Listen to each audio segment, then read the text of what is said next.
Bluetooth mode. Waiting for connection.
Assalamualaikum warahmatullahi wabarakatuh.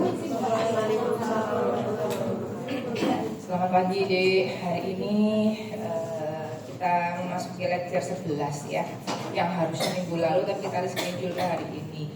Dan hari ini sepertinya agak sedikit pesertanya karena ada beberapa teman-teman yang mungkin ada acara yang lain dan juga ada yang sakit juga ya. Sebelum kita mulai kegiatan lecture pada pagi hari ini, mari kita berdoa dulu. Menurut agama dan kepercayaan masing-masing, berdoa di persilakan. Berdoa selesai? Oke, jadi hari ini kita punya waktu sampai jam 8.40 ya. Hari ini kita akan belajar terkait tics dan gangguan bicara. Ada yang sudah baca tentang tics atau sudah keluar di tutorial mungkin? Gangguan belum ya?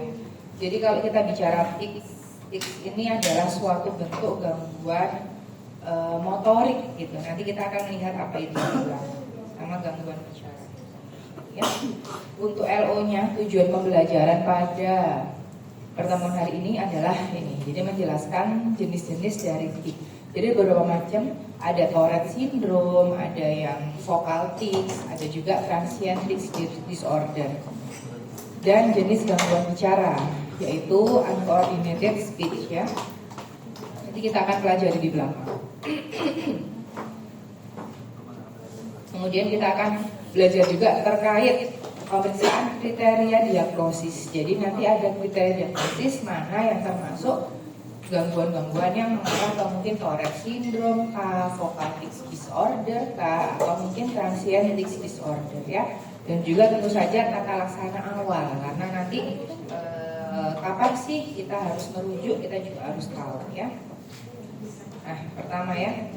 Jadi kalau dari definisinya, TIC itu apa sih? TIC itu adalah gerakan motorik atau vokalisasi stereotipik atau aneh yang tiba-tiba, cepat, berulang, tidak ritmik atau tidak berirama.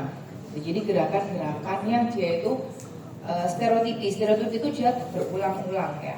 Sudah ada video tapi kayak nggak bisa ini ya, nggak bisa kelihatan ya.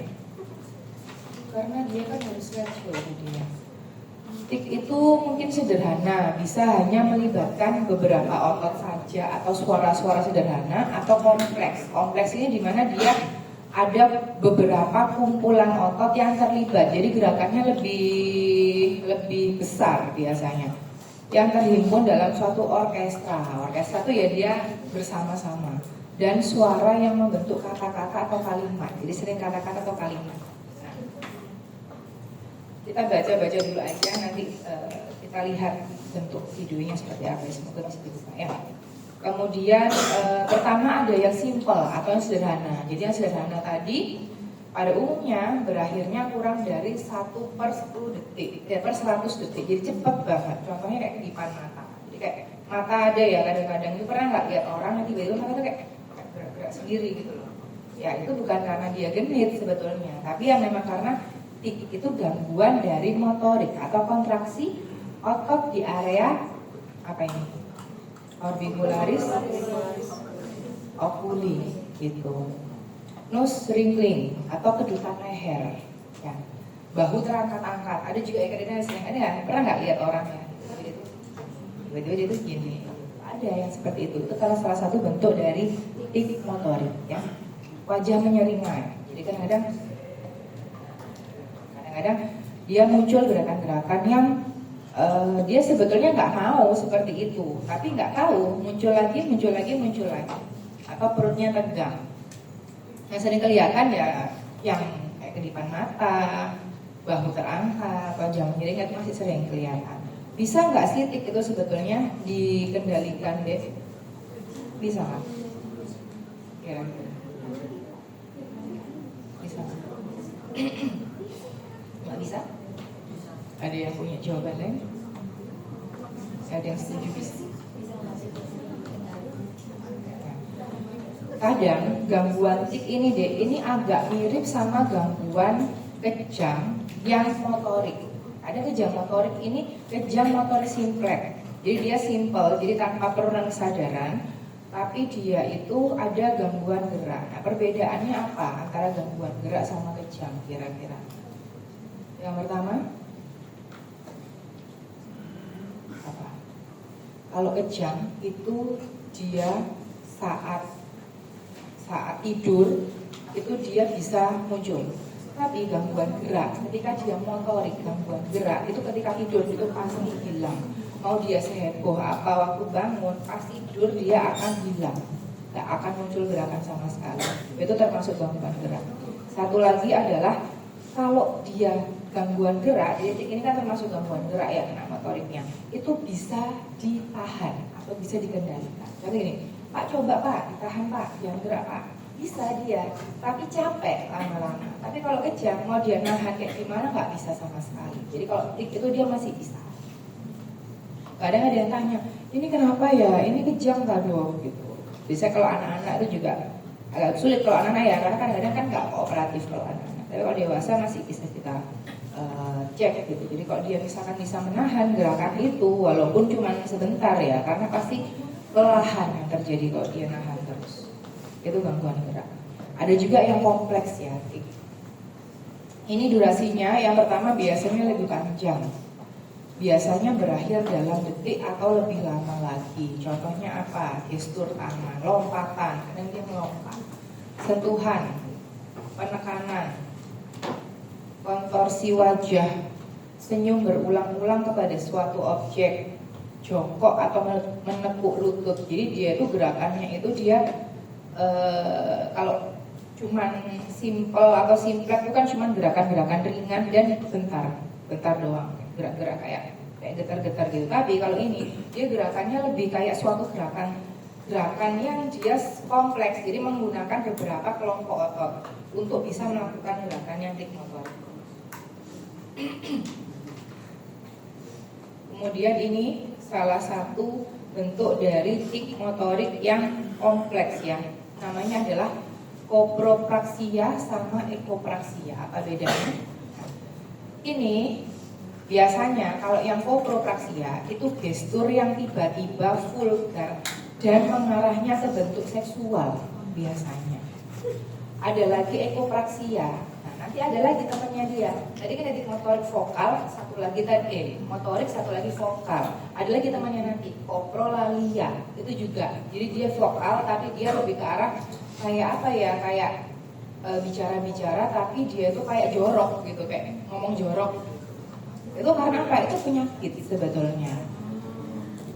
Kemudian ekopraksia, fenomena cermin. Jadi seperti tidak dikehendaki, secara spontan meniru gerakan orang lain kayak latah gitu. Tapi bentuknya adalah gerakan. Jadi harus ada orang lain gerak terus dia tuh ikutin. Itu bedanya. Nah, ada lagi yang namanya tik vokalis. Jadi kalau motorik tadi gerakan, kalau vokalis itu ke suara. Ada yang simple, ada juga yang kompleks. Yang simple itu apa, kayak nggak saya tadi gara-gara nggak enak ya. Gitu. Atau mungkin mendengkur, tapi bukan tidur ya, mendengkur ini. Jadi posisi sadar gitu, mendengus atau kicauan bahkan.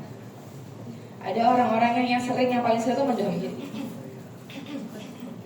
Itu yang berulang-ulang. Jadi ketika dia melakukan suatu aktivitas tertentu itu terus terjadi berdehem, itu terusan.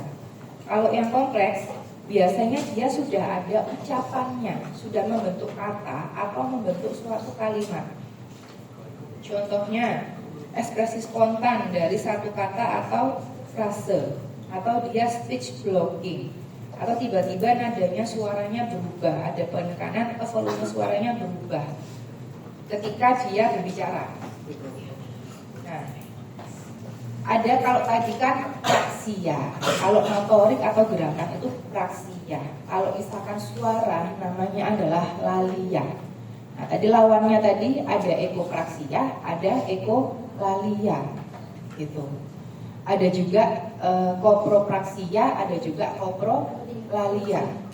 Nah, koprolalia tadi kalau yang praksia tadi kan ke arah motorik, tapi yang sifatnya itu kayak mengarah ke yang vulgar atau seksual. Nah, kalau yang koprolalia, dia tiba-tiba ekspresi yang tidak sesuai dengan sosial, nggak dapat diterima, meliputi kata-kata atau frase kotor. Jadi kayak entah itu dia misuh, ada yang misuh ya, misuh atau mungkin ngomong yang ke arah sifatnya seksual atau vulgar. Nah, bisa juga menyinggung etnik tertentu atau rasial. Kalau ekolalia, dia mengulang-ulangi suara atau kata-kata atau frase yang terakhir didengarnya. Nggak harus dikageti, nggak harus yang latah gitu, enggak. Tapi bisa juga dia ngulang-ngulang kata-katanya sendiri yang akhirannya. Gitu. Ada lagi palilalia. Seseorang mengulangi suara atau kata-katanya. Jadi diulangi lagi, ulangi lagi, ulangi lagi. Ini kayaknya tuh kita nggak bisa melihat video ya.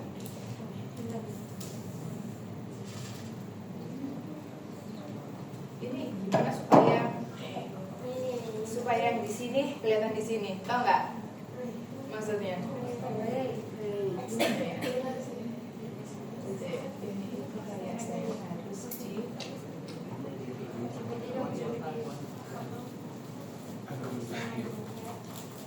Apa ini dia namanya kayak tampilannya tuh loh? Iya, itu gimana itu caranya ya?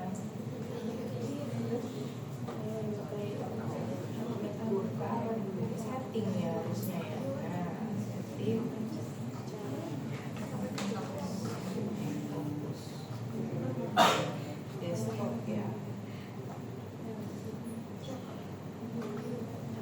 Oh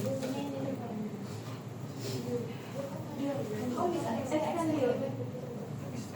Ya kayak gimana? Screen, display tak? Display ya? Oh iya.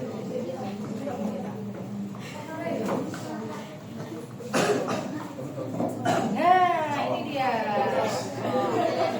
Ini dari tadi.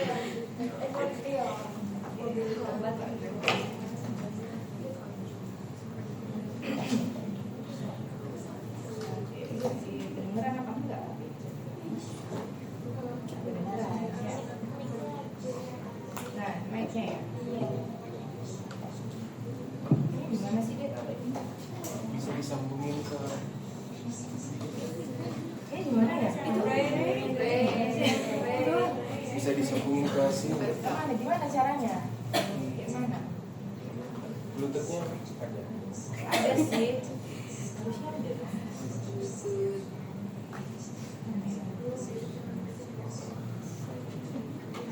Kalau ini gimana ininya? Apa namanya?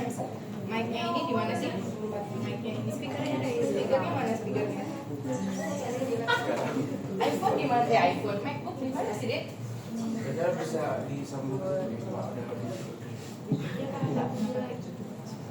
Ya udahlah, pada intinya kita lihat aja ini. Salah satu gerakan-gerakannya tadi lah kita lihat aja ya.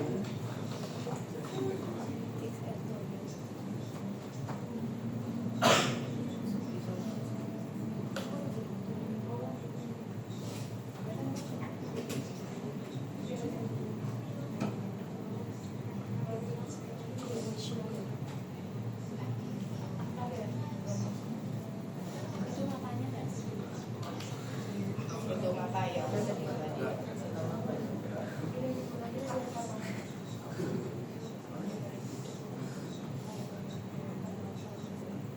Kadang-kadang dia itu ada juga yang nggak harus muncul ketika dia masih kecil gitu. Ketika muncul usia dewasa juga ada, nanti ada. Semua yang gerakan abnormal dan berulang yang ke arah motorik itu dia adalah bentuk tics. Kalau dia vokalnya berulang itu dia juga tics, tapi yang vokal. Nah, ketika sudah ada campuran, nah nanti kita lihat yang campuran yang mana, yang salah satu yang mana, kurang lebih kayak gitu ya. Ini kita lanjutkan dulu di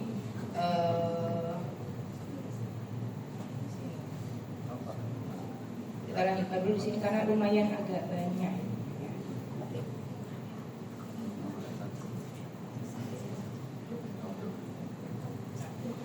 Gini, sekarang kita lanjut. Kenapa sih kok bisa terjadi tics ya?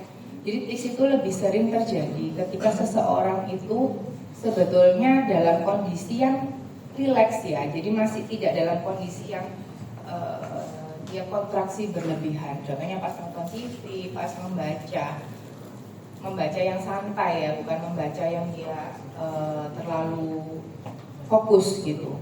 Nah, kenapa? Karena sebetulnya tics itu biasanya dia bisa dialihkan oleh fokus tertentu deh. Jadi misalkan kalian sedang beraktivitas, kadang fokusnya itu juga ya ke aktivitas.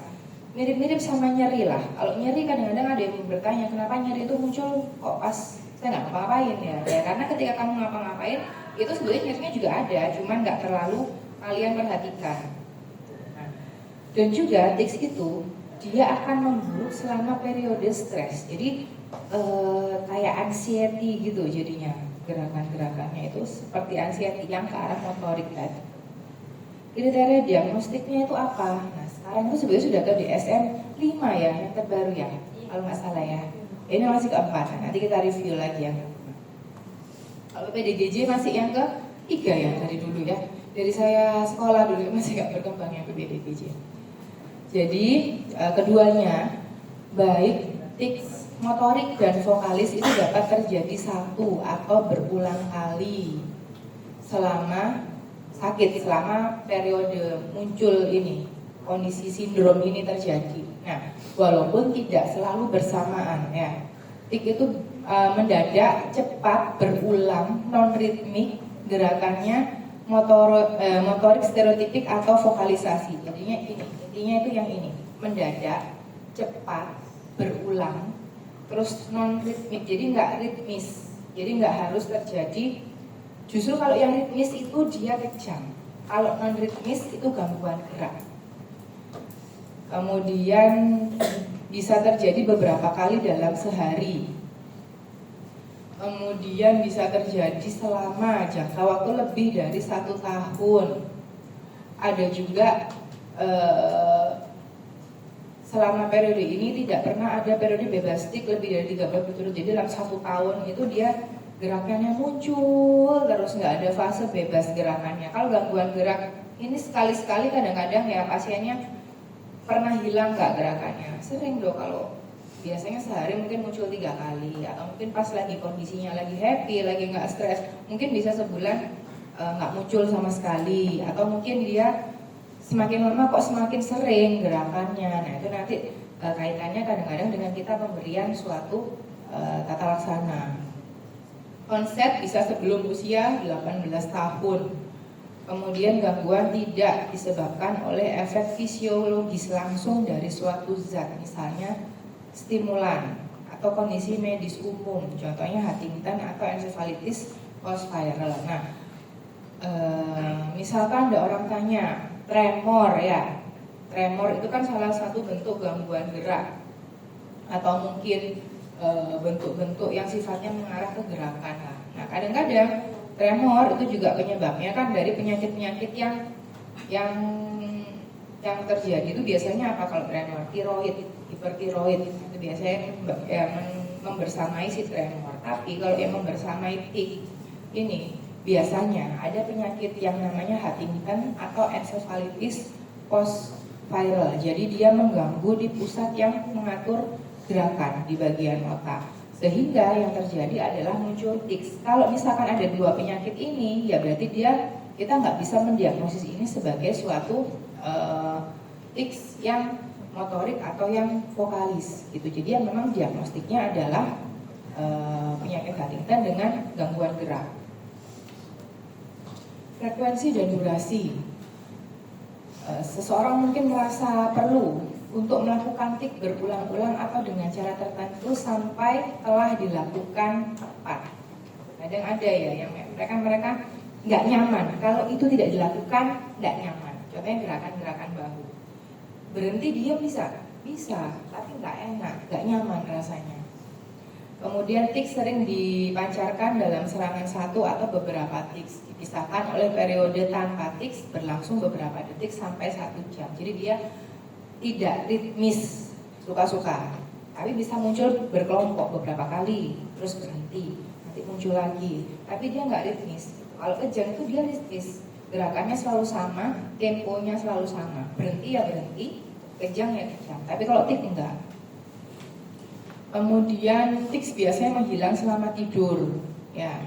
Kemudian berubah dalam tingkat keparahan selama sehari dan dapat berubah lokasinya dari waktu ke waktu. Jadi nggak harus misalkan di otot itu saja, dia bisa pindah, berubah lokasinya juga bisa.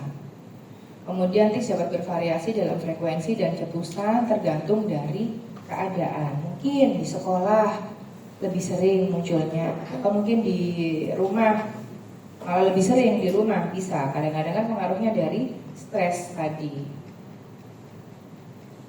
Prognosisnya bagaimana dan juga perjalanannya. Nah, 20-25% orang ini akan mengembangkan. Jadi bisa awalnya dari 1 titik, tiba-tiba nanti seiring berjalannya waktu dia jadi ada di beberapa titik tertentu. Atau yang awalnya cuma motorik aja, dia akhirnya dibarengi sama vokalis. Kemudian setelah dianggap sebagai gangguan seumur hidup, studi cohort menunjukkan 50% pasien. Ini TS itu Tourette syndrome ya, tapi kita bahas nanti Tourette syndrome ini. Timbul baru 19 tahun. Ini kita nggak usah baca dulu karena nanti kita baru akan ke Toret di belakang ya. Ini kebalik ya. Nah, ini kita tadi sudah ya, tik itu adalah rumah besarnya, gangguan gerak, ada motorik, ada vokalis. Nah, kita masuk ini ke rumahnya, ke dalam kamar-kamarnya. Yang pertama adalah Tourette syndrome. Nah, Tourette syndrome adalah gangguan neuropsikiatri yang diwariskan pada masa anak-anak yang gejalanya antara lain muncul tik atau gerakan spontan pada anggota tubuh maupun suara yang tidak terkendali dan selalu berulang. Jadi ada dua yang kena, harus motorik dan vokalis. Nggak boleh cuma salah satu. Nah, karena kalau sudah dua, kita sebutnya diagnosisnya namanya Tourette syndrome. Tourette syndrome itu terjadi pada masa anak-anak, biasanya diketahui dari munculnya gejala tik sederhana. Awalnya sederhana, kemudian dia berubah menjadi kompleks. Nah, secara definisi ya, merupakan gangguan neurodevelopmental. Tandai oleh apa? Lebih dari atau sama dengan dua motorik tik. Jadi tik yang gerakan. Dan lebih dari sama dengan satu vokal tik. Jadi harus ada ini syaratnya.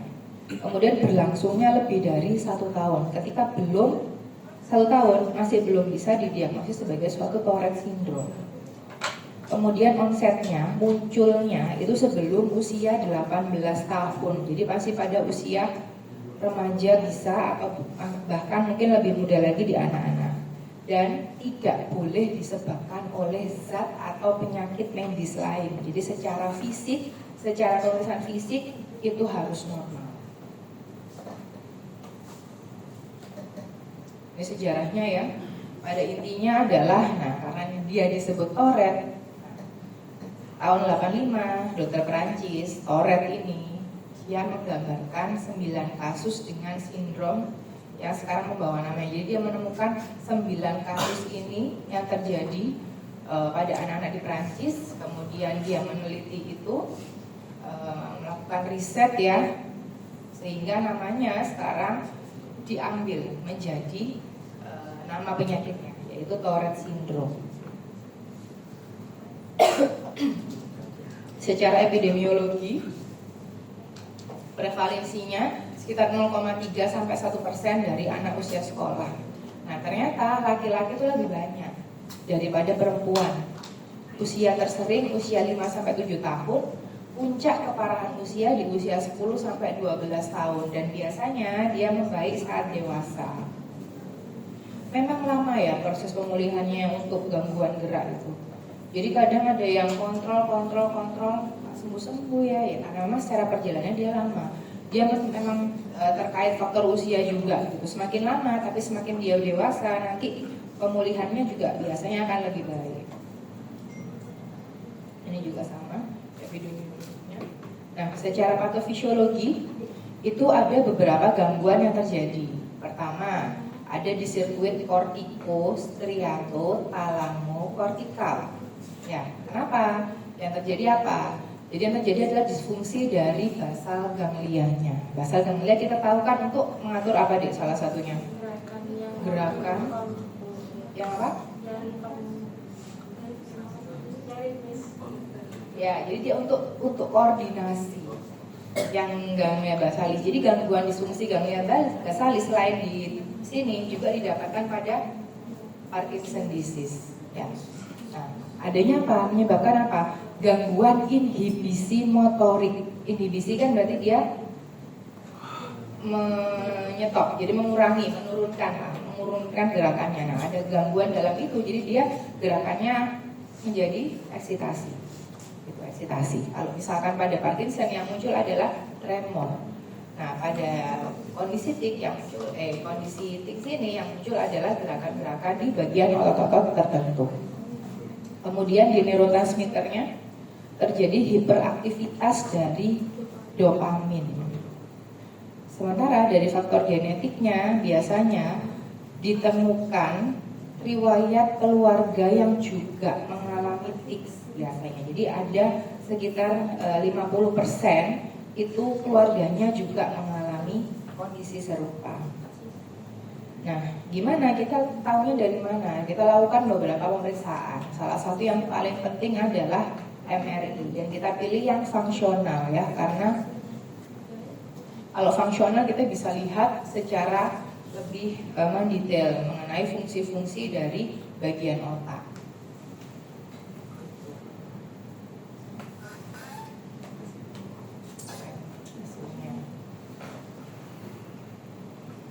Nah, pada PET scan itu didapatkan penurunan aktivitas di korteks prefrontal dan di striatum. Kayak tadi ada salah satu yang juga berperan ya, kortiko, striato, talamu, kortikal itu yang termasuk. Nah, kalau yang sinyal abnormal dengan tip kejadian di motor utama dan daerah Broca. Broca itu yang mengatur apa deh? Area bahasa yang motorik, bahasa yang motorik. Kalau bahasa yang sensorik, Wernicke. Jadi enaknya di Broca sehingga dia gangguan dalam bahasanya gitu, untuk bicaranya, vokal. Kemudian genetika. Gejalanya apa? Gejalanya contohnya kurang lebih ya itu tadi, gagap bisa, atau mungkin mencuat lidah itu maksudnya kayak ada yang sering gitu, ada. Kalau kalian pernah ketemu sama orang-orang itu yang dia sering menjulurkan lidahnya, ada. Kemudian ini ya, ini salah satu gejala yang muncul kayak tadi. Jadi semua gejala motorik dari tip motorik itu bisa muncul. Sendawa, brusisan, sendawa. Jadi dia sendawa, padahal nggak kenapa-napa. Dia sendawa, dia berusaha. Kalau dia sendawa itu dia lega, dia enak. Itu namanya brusisan. Kemudian ekokraksia tadi ya, di awal sudah disampaikan. Ya. Jadi tadi diagnostik apa? Ini ya, sama seperti yang di awal tadi, lebih dari sama dengan 2 motorik tik. Dan ini dan ya, lebih dari sama dengan 1 vokal tik, harus ada ini. Kemudian durasinya harus lebih dari 1 tahun, dan onsetnya pertama kali muncul adalah kurang dari 18 tahun. Walaupun ketika nanti 18 tahun, 19 tahun dia masih ada tiknya, nggak apa-apa. Onset ini kan gejala awal muncul, pertama kali munculnya. Jadi itu pentingnya kita tanya pertama kali dia mengalami seperti ini kapan. Gitu. Kemudian tidak ada zat atau penyakit lain ya. Awalnya kalau secara perjalanan kurang lebih sama ya sama di awal tadi ya. Awalnya sederhana, lama-lama menyebar, kompleks, kemudian dia fluktuatif ya. Dipicu stres, cemas, sama kelelahan. Jadi ketika ada stres, kecemasan, dan kelelahan, biasanya dia akan semakin berat muncul. Komorbiditas. Jadi komorbiditas itu adalah apa sih? Sebetulnya hal-hal yang bisa terjadi. Jadi kayak kecacatan, tingkat kecacatan atau tingkat efek samping atau komplikasi yang bisa terjadi di kemudian hari. Biasanya OCD, ada yang OCD nggak deh? Ada pasti, mungkin kan.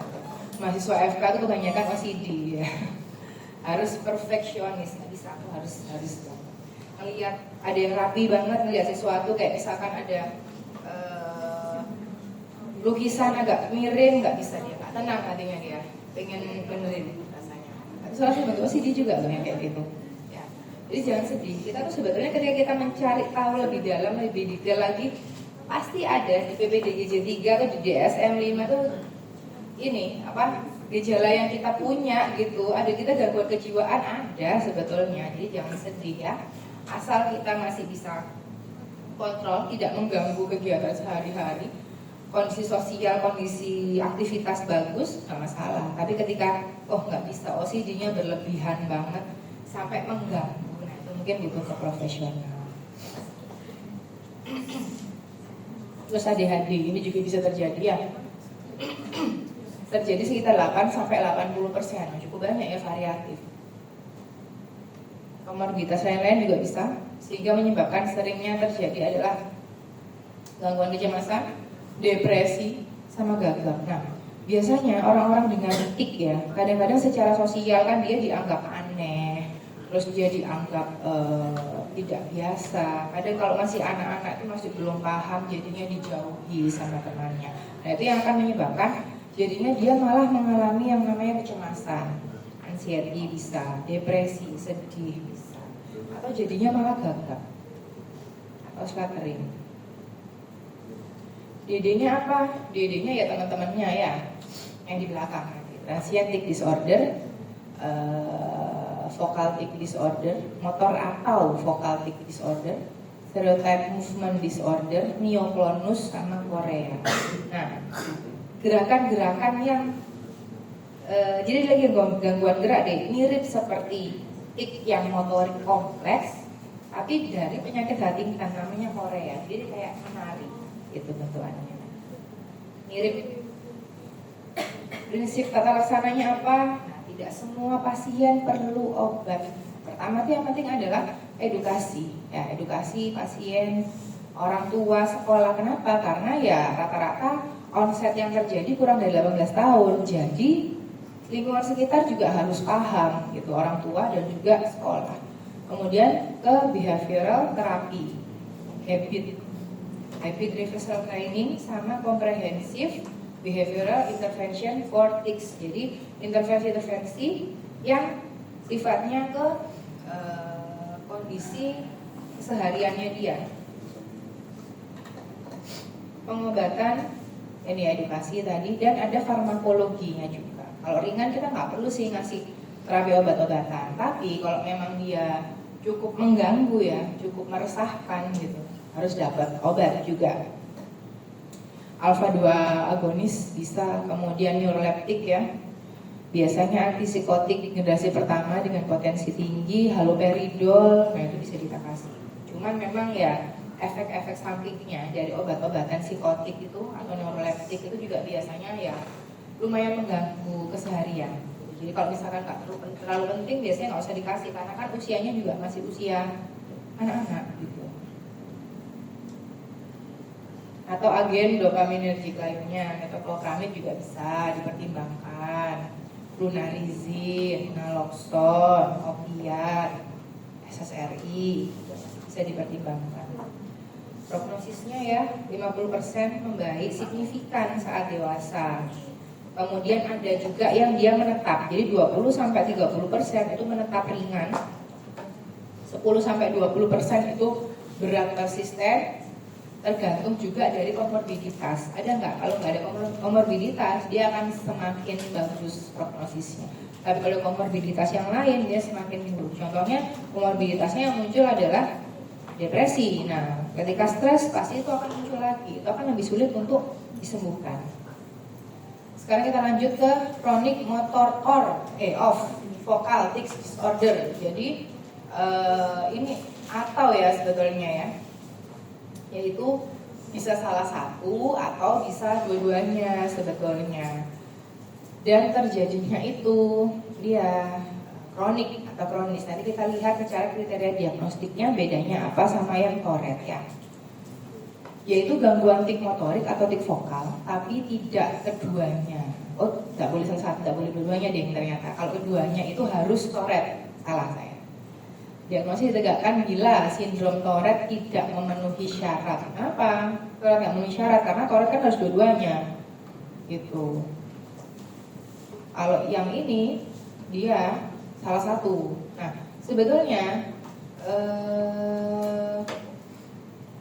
ya, gambaran klinisnya deh terjadi pada masa anak-anak. Tik vokal lebih jarang ditemukan dibanding tik motorik, karena memang paling banyak tik motorik sih secara kehidupan sehari-hari yang kita temui juga. Tik vokal dan motorik kronis ini responnya baik dengan haloperidol.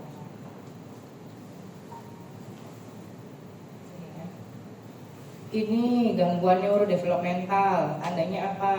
Nah, tics motorik atau tics vokal. Jadi salah satu saja yang berlangsung lebih dari 1 tahun. Onsetnya juga sebelum usia 18 tahun dan tidak memenuhi kriteria Tourette syndrome. Ya, jadi dia atau salah satu. Motorik boleh, yang vokal juga boleh. Kriteria diagnosiknya berlangsung lebih dari 1 tahun. Onsetnya kurang dari 18 tahun, bukan akibat zat atau kondisi medis lainnya, dan tidak memenuhi kriteria Tourette gitu. Jadi pertama harus kita cari ini Tourette bukan. Nah, Tapi kalau pada kondisi-kondisi yang memang ternyata awalnya dia cuma motorik, tiba-tiba jadi vokal, ya pasti diagnosisnya akan berubah gitu. Jadi harus kita lihat juga kondisi pasien. Epidemiologinya laki-laki lebih banyak ya daripada perempuannya. Onsetnya usia 4-6 tahun, puncak keparahannya di 10-12 tahun ya. Membaik saat remaja akhir biasanya. Kalau tadi lebih ke dewasa, jadi lebih lama. Kalau orang itu biasa lebih berat, lebih lama. Karena ya dia juga sudah lebih banyak gejala yang muncul dan lebih kompleks. Secara etiologi dan patofisiologinya kurang lebih ya sama. Kortiko, striato, talamo, kortikal, karena ada suatu gangguan-gangguan yang bisa motorik, bisa juga vokal gitu. Sama juga gangguan regulasi dopamin juga ada, sama ada keterlibatan dari basal ganglia yang menyebabkan terjadinya suatu inhibisi, gangguan inhibisi dari motoriknya tadi. Faktor resikonya ada genetik, stres psikososial, dan riwayat keluarga itu juga. Jadi salah satu gangguan gerak itu biasanya keluarganya pasti juga mengalami. Secara perjalanan penyakitnya dia bisa fluktuatif ya, dia naik turun ya. Kemudian memburuk saat stres, cemas, lelah, berkurang saat fokus tinggi, aktivitas menyenangkan dan juga tidur. Nah ini kurang lebih sama, karena kan ya sebetulnya sama-sama tik gitu. Cuman kalau yang tadi tiknya itu lebih dari sama dengan 2 motorik plus vokal. Kalau yang ini dia cuma salah satu aja. DD-nya ya teman-temannya tadi, Tourette, kemudian dystonia, mioklonus, sama kejang parsial sederhana. Kalau anaknya yang motorik. Morbiditasnya pun sama, ADHD sama OCD ya. Kemudian gangguan kecemasan, gangguan belajar. Nah terkadang yang lebih mengganggu, yang membawa orang tua atau yang membawa pasien itu ke dokter itu adalah komorbiditasnya. Mungkin dia nggak masalah, tapi ternyata dia dijauhi sama temannya, jadi dia depresi. Nah itu sebetulnya lebih mengganggu. Atau mungkin jadi dia OCD atau ADHD. Nah itu yang sebetulnya lebih mengganggu dan lebih dianggap penting daripada tiknya sendiri, pasien sebetulnya. Tata laksana banyak sekali ya, sama sih, kurang lebih mirip-mirip ya. Tata laksananya agak berbeda, cuma kriteria diagnostiknya aja sama. Jadi kayak ringan nggak perlu obat, nggak apa-apa. Terapi habit reversal training, kemudian comprehensive behavioral intervention for tics itu harus dilakukan. Ini sama ya kalau secara tata laksana. Untuk farmakoterapinya, indikasinya jika sudah ada gangguan fungsi sosial atau akademik, jadi mengganggu pelajaran, konsentrasi berkurang gara-gara gerakannya, itu harus sudah mulai diberikan suatu farmakoterapi ya. Ada nyeri, jadi semakin gerak-gerak itu otot kontraksi ya dia. Lama-lama kalau kontraksi terus kan timbul kelelahan, nanti bisa sakit juga. Nah itu juga perlu diberikan farmakoterapi. Atau ada distres psikologis yang berat akibat tiknya itu tadi. Obatnya juga mirip sama antipsikotik ya, risperidon atau clonidin. Ini diberikan terutama jika pasien ini mengalami ADHD. Prognosisnya gimana? 50-70% ternyata dia membaik signifikan saat dewasa. Jadi sebetulnya kondisi tadi itu ketika sudah mulai beranjak dewasa itu sebetulnya rata-rata sih hampir setengahnya itu perbaikan. Sebagian menetap dan prognosisnya lebih baik dibandingkan dengan Tourette. Jadi Tourette itu lebih sulit gitu ketika dia memang sudah yang cukup berlebihan gerakannya, motoriknya kompleks dan juga banyak yang kena, itu pemulihannya jadi lebih sulit. Nah, setelah itu kita lanjut ke bagian transient tics disorder. Berarti apa itu? Dari kata-katanya aja sudah ketahuan ya. Jadi dia pasti terjadi satu atau lebih tik vokal atau motorik atau keduanya. Terjadi beberapa kali dalam sehari, berlangsung mulai 4 minggu sampai 12 bulan. Gangguan ini dapat ditegakkan jika terjadi dengan onset kurang dari 18 tahun. Jadi rata-rata semuanya terjadi kurang dari 18 tahun. Nah, kalau di sini bisa dua-duanya. Yang membedakan adalah waktunya dibandingkan dengan yang sebelumnya. Jadi dia mirip sama Tourette, bisa kayak yang chronic motor or vocal tics disorder tadi, tapi yang membedakan waktunya. Kalau masih belum kurang dari 1 tahun, ya masuknya ini. Tapi kalau sudah lebih dari 1 tahun, masuknya 2 yang tadi. Definisi ini ya, 1 atau lebih tik motorik dan atau vokal dengan durasi kurang dari 1 tahun sejak onset pertama. Jadi kalau dia cuma terjadi 5 bulan, dan sebelum 1 tahun kalian harus mendiagnosis dengan suatu transient tic disorder. Jangan didiagnosis sebagai suatu Tourette dulu.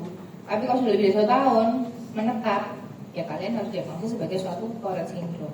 Walaupun fasenya misalkan nih 3 bulan, terus tiba-tiba berhenti 5 bulan, terus habis itu dia muncul lagi. Nah itu masih termasuk suatu Tourette jatuhnya. Kemudian tidak memenuhi kriteria Tourette syndrome ya, dan tidak memenuhi kriteria ini chronic motor or vocal tic disorder. Kriteria diagnostik 1 atau lebih tik motorik dan atau vokal kurang dari 1 tahun sejak onset, kemudian onsetnya kurang dari 18 tahun, tidak diakibatkan zat atau kondisi medis tertentu. Jadi kan ada zat-zat tertentu, terutama zat-zat yang psikotropika itu bisa menyebabkan tics sebetulnya. Epidemiologi sangat umum terjadi pada anak-anak ya, kurang dari 18 tahun seperti biasa. Prevalensinya sekitar 5-20% anak usia sekolah. Laki-laki lebih sering, onsetnya usia 4-6 tahun tadi ya. Sebagian besar tidak terdiagnosis karena ringan sama self-limited, jadi hilang sendiri. Karena ya itu tadi nggak sampai setahun, kadang-kadang dibiarin kan. Oh gara-gara ya, karena dibiarin hilang, ya sudah. Akhirnya nggak sampai ke dokter udah sembuh sendiri sebetulnya, karena dia bisa hilang secara sendiri. Etiologi dan patofisiologi sama ya, kurang lebih 3 itu sih yang dasari gangguan tics itu: disregulasi dopamin, disfungsi basal ganglia, sama sirkuit kortiko-striato-talamo-kortikal. Bagian itu juga sama, stres, kelelahan, perubahan lingkungan, perubahan perjalanan klinis juga sama, fluktuatif, naik turun, kadang muncul, kadang enggak, kadang sering, kadang enggak gitu ya. Memburuk saat stres dan cemas juga orang lebih sama. Kemudian hilang spontan dalam beberapa bulan. Karena kalau lebih dari 1 tahun ya ganti diagnosisnya ya. Kemudian tidak berkembang menjadi gangguan kronik pada sebagian besar kasus. Dari 50-70% dia membaik, dia normal. Dedenya apa? Dedenya ya lagi sama, kurang lebih sindrom, kemudian yang chronic motor or vocal tic disorder, dystonia, mioklonus. Nah, ada yang perlu kita waspadai ya. Ada transient tic disorder ini. Jadi red flag ya. Red flagnya apa? Ketika onsetnya sangat mendadak dan langsung berat. Rata-rata biasanya ringan, tapi ketika langsung berat, nah itu harus kita waspadai. Contohnya, tadi misalkan awal-awal cuma gerak-gerak matanya itu kan ringan, tapi kalau awal-awal sudah dia melakukan gerakan-gerakan yang sifatnya kompleks, nah itu harus segera diberikan suatu tata laksana. Kemudian ada defisit neurologis vokal. Jadi kok tiba-tiba kok wajahnya jadi merot ya, nggak cuman gerak-gerak aja tapi jadi merot. Kemudian ada riwayat kejang, nah, juga perlu waspadai. Sama ada gangguan fungsi yang berat, itu harus segera dievaluasi lebih lanjut. Jangan-jangan bukan cuma tik yang berdiri sendiri. Tata laksana sama kurang lebih ya kayak tadi lah. Soalnya ya sama sebetulnya, mirip-mirip ya. Edukasi nomor 1, edukasi nggak cuma ke anak tapi juga ke lingkungan. Dan kalau kita bilang anak, lingkungan yang paling dekat ya lingkungan rumah, orang tua, satu lagi adalah sekolah, 2 itu. Kadang kita cuma ngomong ke orang tua di sekolahnya, tapi sebetulnya anaknya itu ya lebih sering apa ya yang mengganggu itu kan sebetulnya nggak cuma, kalau orang tua sih pasti ya kan nggak apa-apa, anakku yang paling cantik, anakku yang paling ganteng, namanya orang tua. Tapi kalau teman-teman, orang tuanya teman-teman kan belum tentu. Justru yang di lingkungan sekolah ini juga butuh, tapi jarang biasanya. Kontrol ke dokter pasti pasti sama orang tua, nggak mungkin sama gurunya. Nah, sementara juga lingkungan sekolah itu justru paparannya juga cukup kuat yang bisa menyebabkan si pasien ini itu justru malah menjadi depresi, kemudian bisa anxiety, itu dari lingkungan sekolah. Intervensi perilaku sama kayak tadi ya, terus farmakologi jarang diperlukan juga. Dipertimbangkan jika ada kondisi-kondisi tadi ya, gangguan fungsi berat, distres yang signifikan, itu ya memang harus segera mendapatkan tata laksana supaya ya komorbidnya itu nggak semakin memberat. Prognosis, nah ya sebagian besar itu dia membaik dalam kurang dari 12 bulan rata-rata. Jadi jarang yang berkembang menjadi berat. Resiko kecil berkembang menjadi chronic tic disorder atau bisa toret juga kalau banyak. Dan prognosisnya biasanya itu sangat baik karena dia ya cuma sementara aja. Nah ini ya secara umum kesimpulannya.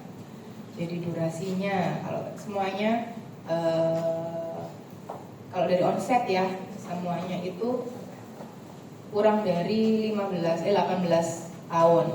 Kemudian durasi, kalau transient ini dia berarti ringan, bulan gitu nanya, bisa 4 minggu sampai maksimal 1 tahun. Kalau kronik itu ya lebih dari 1 tahun, toret juga lebih dari 1 tahun. Transient itu berarti dia motorik, ada motorik tik, ada vokal tik, bisa satu, bisa dua-duanya. Kemudian kalau yang kronik itu salah satu saja. Kalau toret itu dua-duanya, harus dua-duanya, ya. Kalau transient bisa motor plus vokal, kronik nggak boleh dua-duanya, salah satu. Kalau toret itu 2 motor, 1 vokal. Itu secara kriteria diagnostik.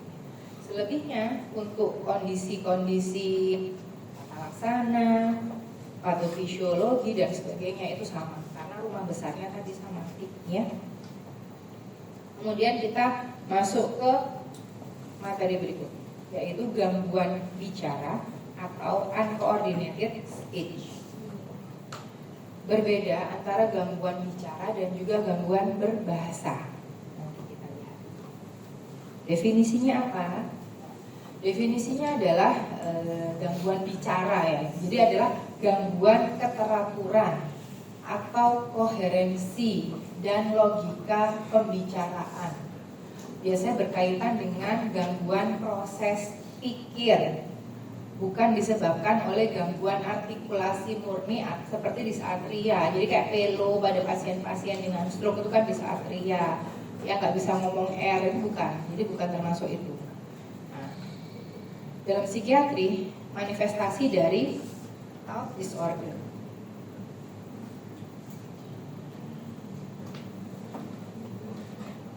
Bedanya apa, Dek? Antara neurologis dan psikiatris. Nah, kalau gangguan neurologis ini bentuknya adalah disartria, afasia, atau apraksia. Itu terjadi karena gangguan struktural, gangguan anatomis dari bagian otak.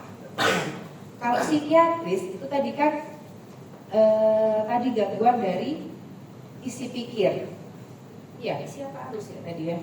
Proses ya. Kemudian kan dapat tuh ya, proses pikir, isi pikir tuh arus pikir tuh berbeda ya. Jadi lupa. Kalau yang psikiatris itu dia karena inkoheren, asosiasi longgar, flight of idea, bersalah. Itu yang ke psikiatris. Nah, kalau neurologis kayak afasia, dia afasia motorik, afasia Wernicke, itu termasuk gangguan yang sifatnya memang struktural. Jadi ada sesuatu nih di bagian otak, jadi afasia, tumor kah, stroke kah, apa. Gangguan bicara psikiatri itu gangguan pada bentuk atau struktur bahasa, bukan cuman motoriknya aja. Jadi struktur bahasanya dan bentuk bahasanya. Jadi bicara itu tidak koheren, nggak relevan, nggak logis, dan sering berpindah topik secara cepat tanpa ada hubungan yang jelas, jadi nggak nyambung. Ya, jadi jaga sembung naik ojek ya, nggak nyambung jet. Ada tiba-tiba kita lagi ngomongin apa ya, terus teman-teman tiba-tiba lagi diskusi, betul-betul diskusi, tiba-tiba lawan diskusinya itu ngomong tadi mamaku, tiba-tiba ngomong hal-hal yang sebetulnya nggak nyambung. Itu adalah termasuk bentuk dari gangguan dalam berbicara. Konteks utamanya merupakan gejala kunci dari skizofrenia dan psikosis akut lainnya. Jadi salah satu gejala dari adanya suatu gangguan yang ke arah kejiwaan ya. Klasifikasinya, kecepatan bicara. Nah, jadi ada dua yang bertolak belakang ya. Ada mania atau mani ya kita sebutnya, sama depresi. Kalau mani itu apa deh?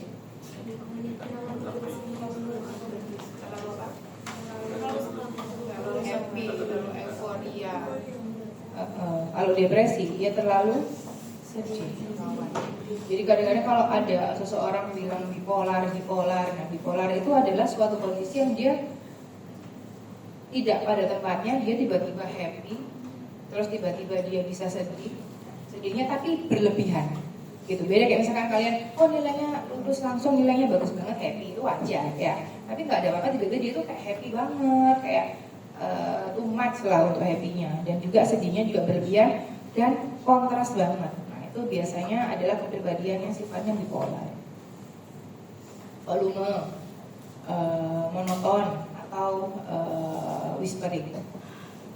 Secara organisasi atau karakter ya, dia biasanya masuk ke contoh-contohnya adalah asosiasi longgar, kemudian tangan sial, kemudian tidak koheren, atau yang dia berbelit-belit, muter aja ngomongnya. Ini jenis gangguan bicara ya. Yang pertama tadi asosiasi longgar ya.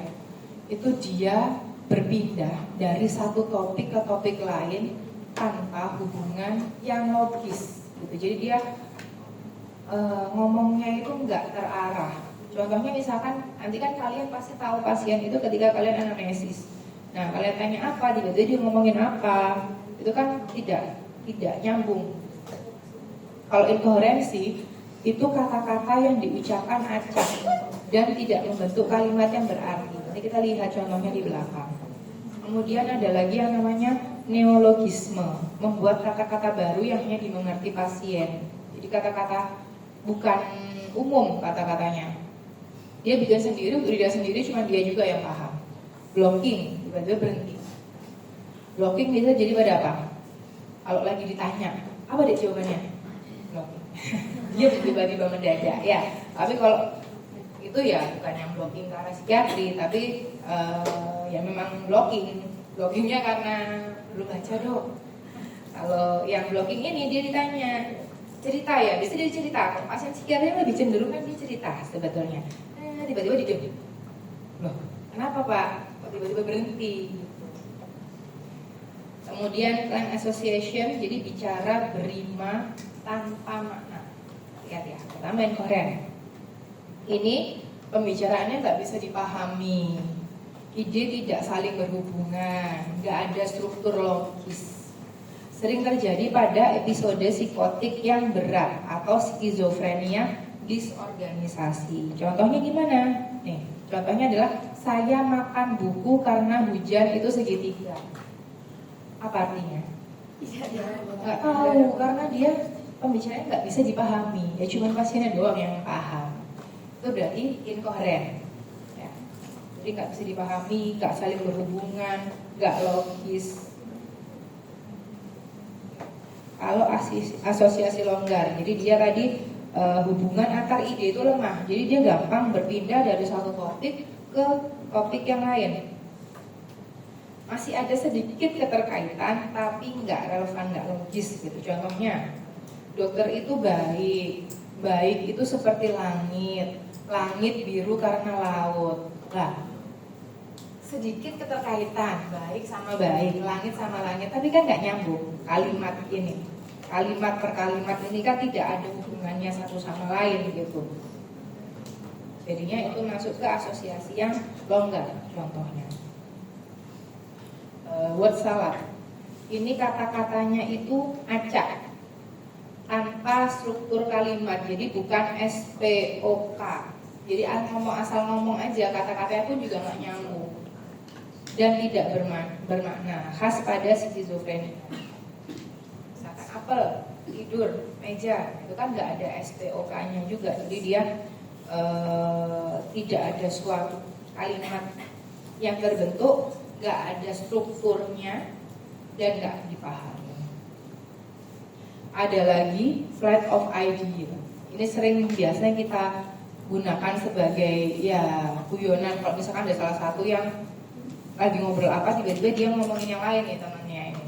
Kadang-kadang ini ya misalkan kita, kalau saya lagi ngobrol nih bertiga, yang dua asik ngobrol, yang satu memang dia lagi lapar nih, lagi mau beli apa gitu. Tiba-tiba dia ngomongin makanan. Ya sebenarnya bukan flight of idea karena sebetulnya dia tidak masuk di pembicaraan.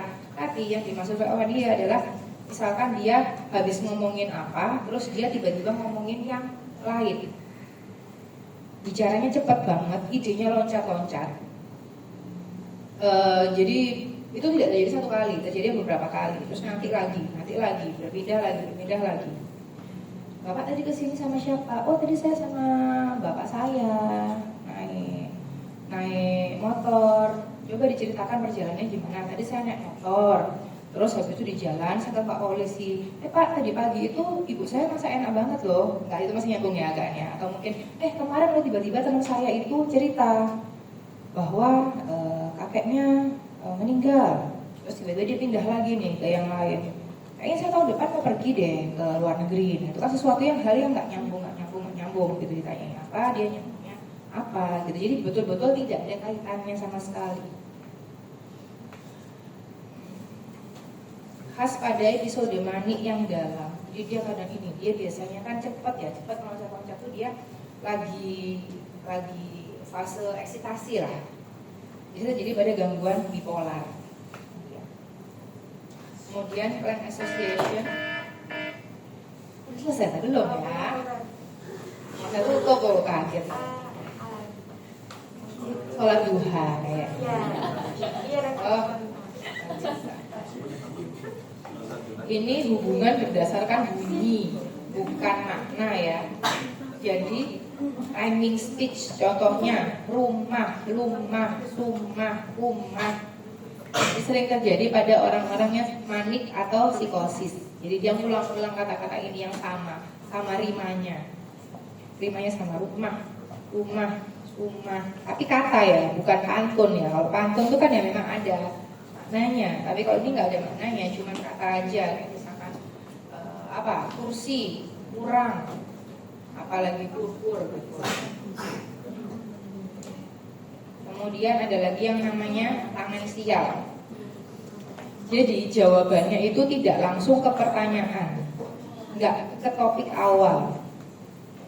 Contohnya ya, dokter nanya, kenapa kok kesini, kenapa? Dijawab, Pak saya dulu sekolah di Surabaya itu panas gitu. Kan nggak nyambung ya, antara kenapa kesini sama itu. Jadi dia tidak menjawab pertanyaan. Kalau sirkumstansial, jadi dia muter, bulat aja. Banyak detail tidak relevan, tapi akhirnya kembali ke itu. Nah, kalau tangan sial tadi, dia akhirnya tidak terjawab pertanyaan ini, gitu. Kalau yang ini masih terjawab, tapi dia bulat, muter aja, gitu. Kadang-kadang ditanya, kalau mahasiswa ditanya kan, apa dek jawabannya? Jadi jawabannya panjang. Jadi apa intinya apa gitu. Tapi ya bukan yang itu ya yang kita maksud ya. Nah, dia muter banget sampai kemana-mana. Kemudian gangguan berbicara pada ke penyakitnya ya. Pada skizofrenia. Apa sih yang sering terjadi sebetulnya? Kalau pada skizofrenia, dia yang sering ditemukan adalah inkoherensi, asosiasi longgar, word salad sama neologisme. Neologisme tadi ya kata-kata baru yang cuma dia yang paham.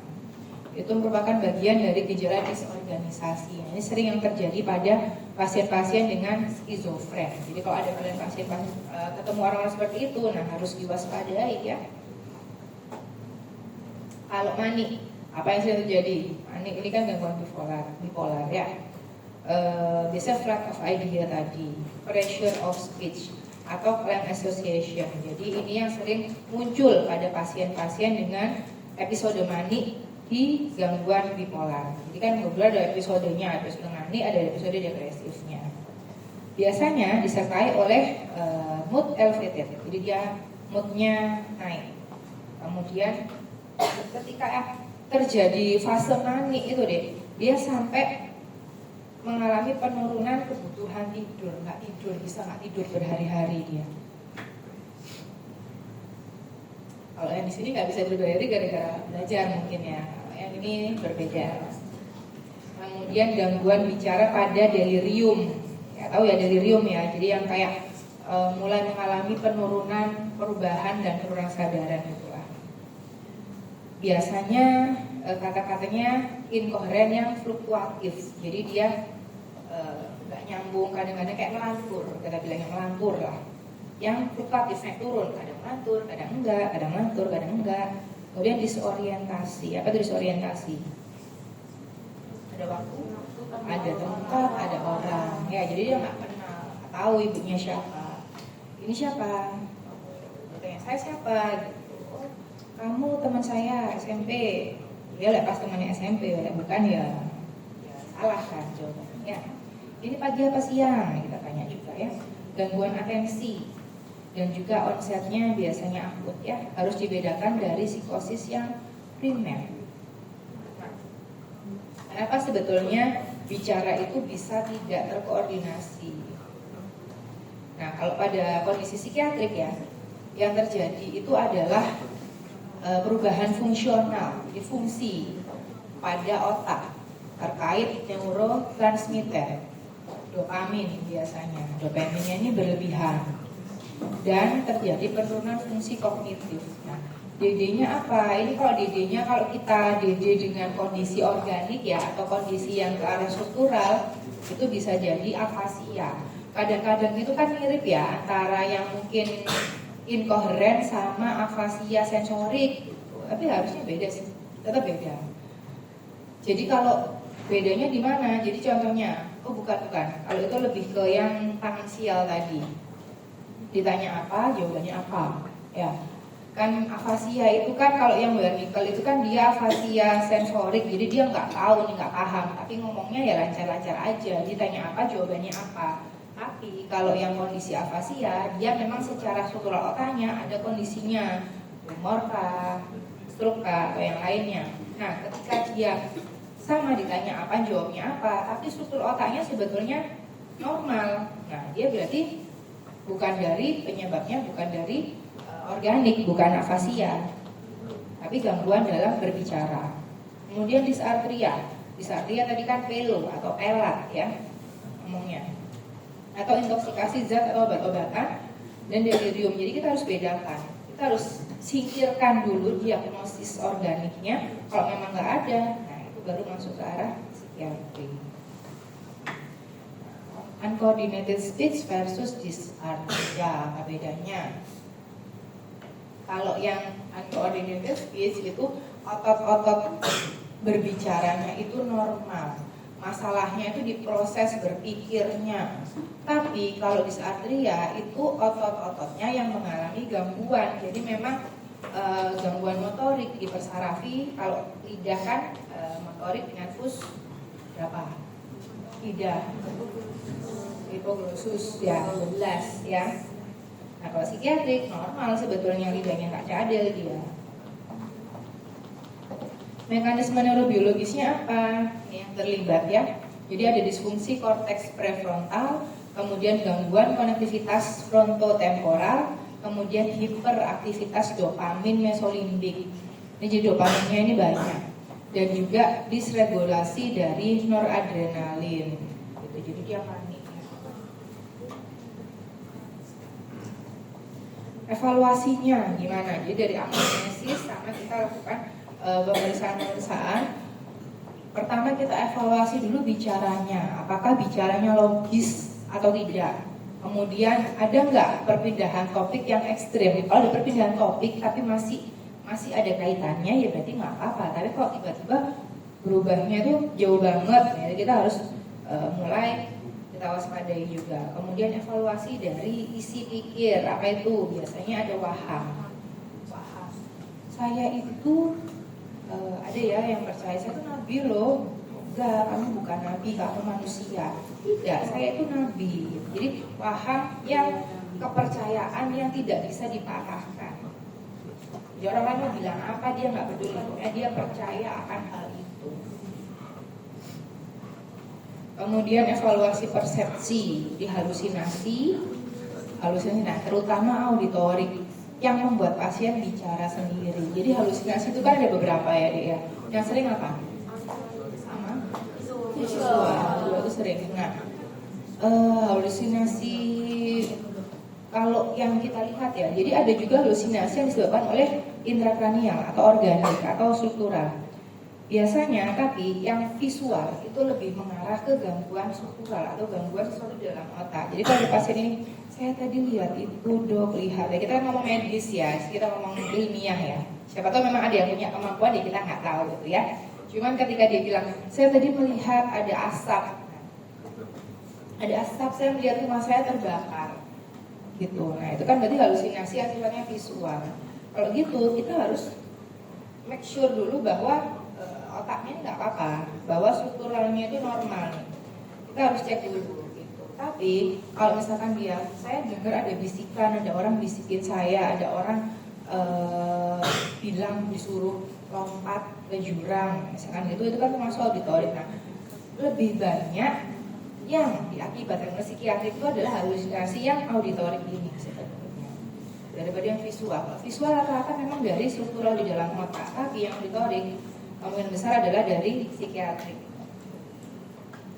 Kemudian evaluasi dari afeknya, sesuai nggak, datar nggak, inappropriate nggak, bagaimana kabarnya hari ini? Hari ini saya sedih banget dokter, kan kita nggak sesuai ya dengan apa yang dia sampaikan. Dia sedih tapi dia ini happy gitu. Jadi ya itu adalah incoherence, inappropriate-nya. Nah, ini kita masuk ke salah satu penyakitnya ya, skizofrenia. Skizofrenia disorganisasi. Jadi dia biasanya bicaranya itu tidak terorganisir atau incoherence. Jadi nggak ada yang bisa kita tangkap dari situ. Kemudian perilakunya tidak bertujuan, afeknya dangkal dan tidak sesuai biasanya.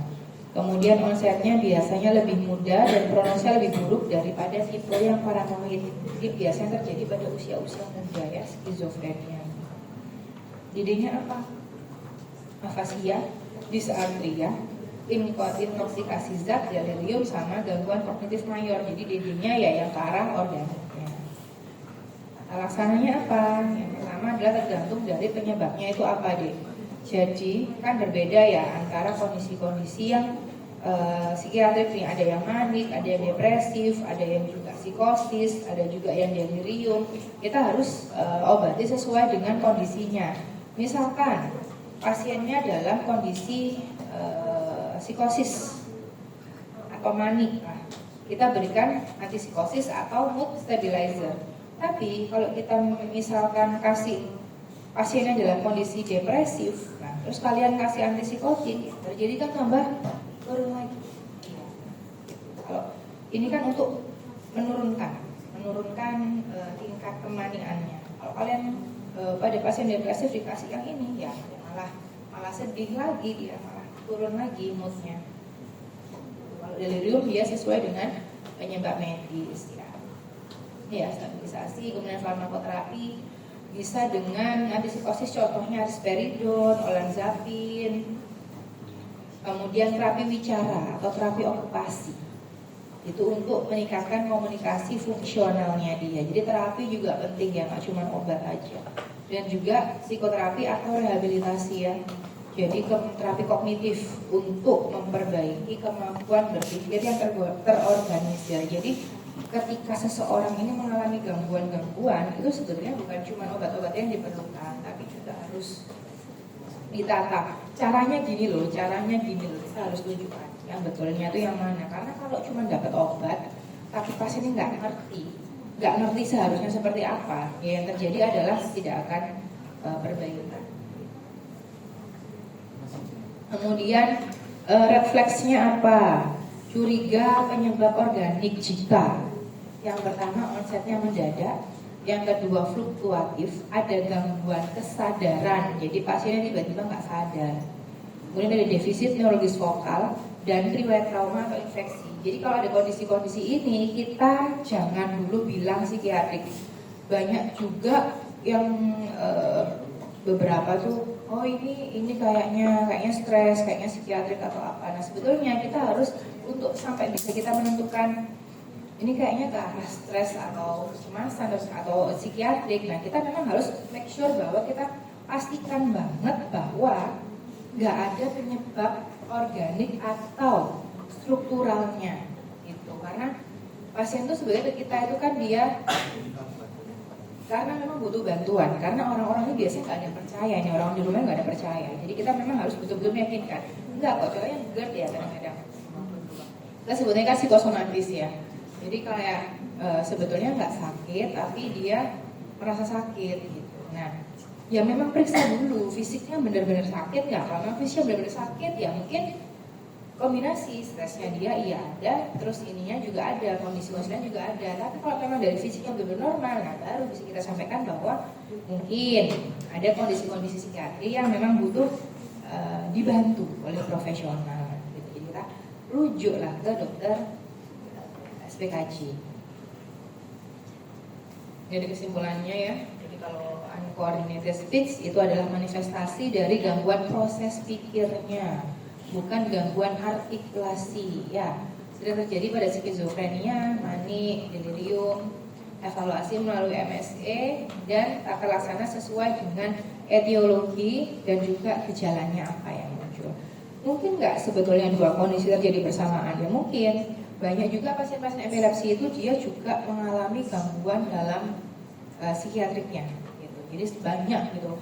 Karena ya mungkin saling berpengaruh ya, antara kondisi kejamnya dia kemudian mempengaruhi kondisi-kondisi yang ke arah kejiwaannya. Itu banyak juga yang kombinasi. Jadi kita juga harus melihat memang dua-duanya kah, salah satunya saja kah, atau memang sebetulnya ya itu bukan masalah struktural, itu ya cuma psikiatriknya aja gitu. Kita harus juga menentukan itu ya. Nah udah sampai referensi ya, jangan lupa DSM-5, PBDJ sama Kaplan ya. Sekarang masih Kaplan ya, Kaplan dari dulu ya, saya juga Kaplan. Sekian, dari sini ada yang mau ditanyakan tidak? Gak ada? Tanyanya kayak dokter Sisi aja nanti sama dokter Gita ya. Kita sudah punya 2 SPKJ yang sudah expert ya. Gitu. Ya ini cukup gampang kok sebetulnya ya. Jadi nanti ya dipelajari, ya soalnya dari sini-sini aja. Nanti kalau ada pertanyaan ya boleh nanti ditanyakan ditanyakan di WhatsApp. Itu kalau dari saya, kalau nggak ada pertanyaan di sini apa acaranya? Zoom dengan Bu Anjani. Oh ya ampun. Oke. Apa membahas ini ya? Apa? Iya untuk skripsi.